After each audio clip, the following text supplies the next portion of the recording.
नमस्कार, मैं हूँ राखी। धर्म चैनल पर आपका बहुत बहुत स्वागत है। भाई आज हम कुछ नए किस्से, नई बातें और कुछ नया टॉपिक लेकर आए हैं। सोचा क्यों ना प्रकृति की बात करें, राष्ट्र की बात करें, देश की बात करें। तो चलिए आज हम बात करेंगे पेड़ पौधों की। मैं आपको बताऊंगी कि कौन से पेड़ पौधे आपके घर के लिए हैं उत्तम और कौन से पेड़ पौधे लगाने से आप कोर्ट केस में जीत सकते हैं। है ना मजे की बात? केवल पेड़ पौधे लगाने से भी हम कोर्ट केस जीत सकते हैं। जी हाँ, आज मैं आपको देने वाली हूँ बहुत सारी नॉलेज। तो चलिए उठाइए पेन और कागज, लिखना शुरू कर दीजिए। लेकिन उससे पहले हमारे पास दिल्ली से कॉल आया था मीना जी का। वो जानना चाहती है उनका करियर कैसा रहेगा, खासकर मार्च के महीने में।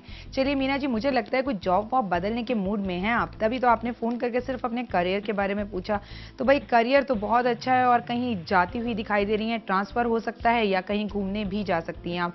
शादी का भी पूरा आपका योग बन रहा है 2011 के अंदर, खासकर मार्च या अप्रैल में कोई प्रपोज भी कर सकता है आपको। मेरी ढेर सारी शुभकामनाएं हैं आपके लिए। लेकिन आपके लिए है मेरे पास एक खास टिप। भाई अगर आप अपने हाथ की राइट फिंगर में, फर्स्ट फिंगर में अगर पुखराज पहन लें तो रहेगा बेहद शुभ।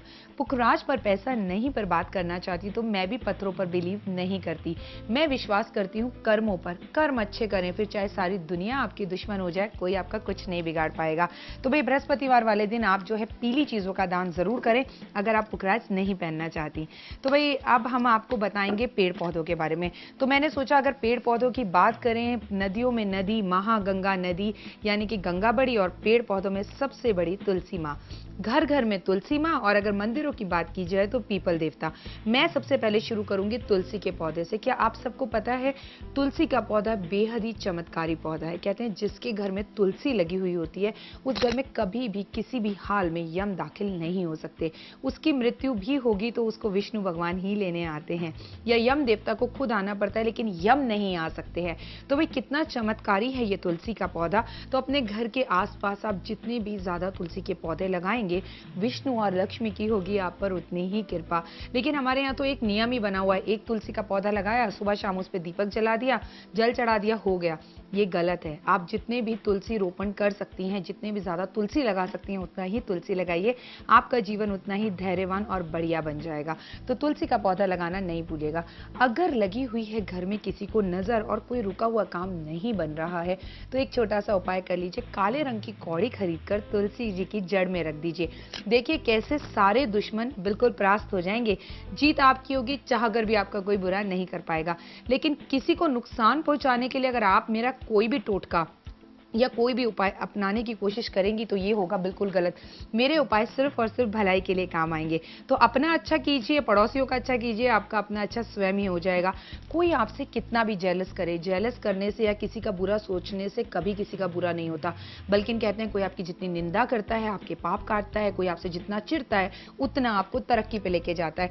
देखिए ना अपने जीवन का कितना खास अहम समय निकाल कर वो आपकी बुराइयां कर रहा है, आपके पाप काट रहा है। एक्चुअली में दुश्मन ही हमारे सबसे अच्छे दोस्त होते हैं, क्योंकि वो दुश्मनी में भी हमें कुछ ना कुछ दे जाते हैं। तो दुश्मनों से भी कीजिए प्यार और माफ कर दीजिए अगर आप हैं किसी से नाराज, क्योंकि माफी है सबसे बड़ा धर्म। अगर आपसे कोई माफी मांगता है तो इसमें आप घमंड नहीं कीजिए कि उसको आपकी जरूरत पड़ी इसलिए उसने आपसे माफी मांगी, बल्कि इस वक्त ईश्वर आपकी परीक्षा ले रहा है कि उसने तो आपसे माफी मांगी, क्या आपने माफ किया या नहीं किया। क्योंकि माफी मांगना है आसान, माफ करना है मुश्किल।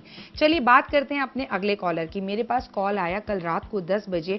एक लेडीज बहुत रो रही थी। मैंने उनसे पूछा आप रोना बंद कीजिए, बताइए आपकी परेशानी क्या है। तो उन्होंने मुझे बताया कि उनके पति से उनकी बिल्कुल नहीं बनती है, उनके पति उन्हें बहुत मारते पीटते हैं। चलिए उन्होंने मुझे बोला कि मैं स्क्रीन पर उनका नाम ना लूं।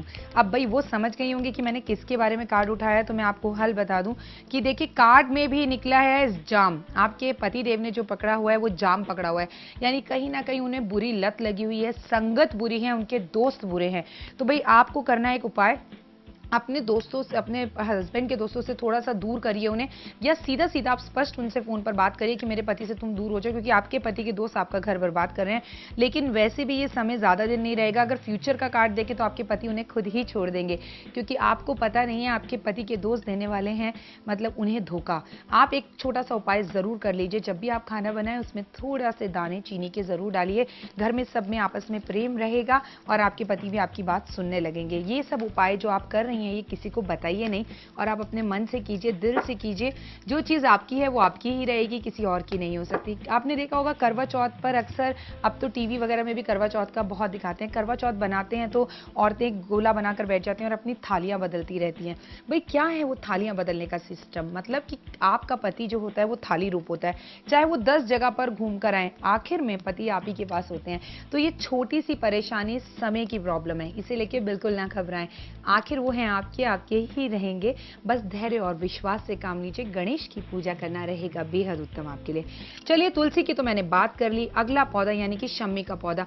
शम्मी के पौधे को बोलते हैं विष्णु भगवान का पौधा। कहते हैं जिसके घर में शम्मी का पौधा लग जाए, बढ़ जाए, उसके घर से कभी लक्ष्मी माँ कहीं नहीं जाती। तो अपने घर में शम्मी का पौधा जरूर लगाएं, बल्कि 2-3 पौधे लगाएं और बृहस्पतिवार वाले दिन हल्दी से, कुमकुम से कीजिए उसकी पूजा। लक्ष्मी माँ आपसे होंगी बेहद प्रसन्न। ऐसा कार्य आप जरूर कर लीजिए। कहते हैं शम्मी का पौधा होता है विष्णु रूप और तुलसी होती है लक्ष्मी रूप। दोनों को साथ साथ रखकर उनकी पूजा कीजिए, अर्चना कीजिए।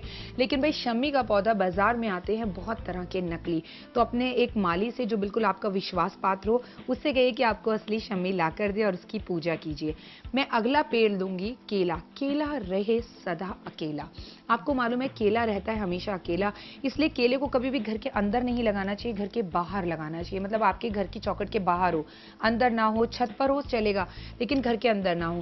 कहते केला रहे सदा अकेला, इसलिए हमेशा केला और केली 2 पौधे लगाने चाहिए, जो कि विष्णु और लक्ष्मी का रूप होते हैं। जिसके घर में केला केली लग जाए, पनप जाए, वो घर अपने आप में वैकुंठ के बराबर होता है। कहते हैं जिसके घर में केले के पेड़ पर फल आ जाए, वो पति पत्नी बहुत प्रिय होते हैं, उनमें बहुत प्रेम होता है और वो जगह, वो घर, वो मिट्टी पूजनीय होती है। मेरा सलूट है उन सभी घरों को जिनके घर में केले के पौधे लगे हुए हैं और उनमें फल भी आ रहे हैं। वो लोग बेहद किस्मत वाले हैं।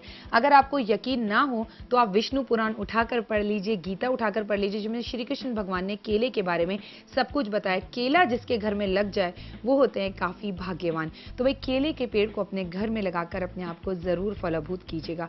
मेरे पास एक छोटी सी गुड़िया का मेल आया और उसने मुझे लिखा, आंटी मैं 6th क्लास में पढ़ती हूँ, क्या आप मुझे बता सकती हैं मेरा रिजल्ट कैसा रहेगा?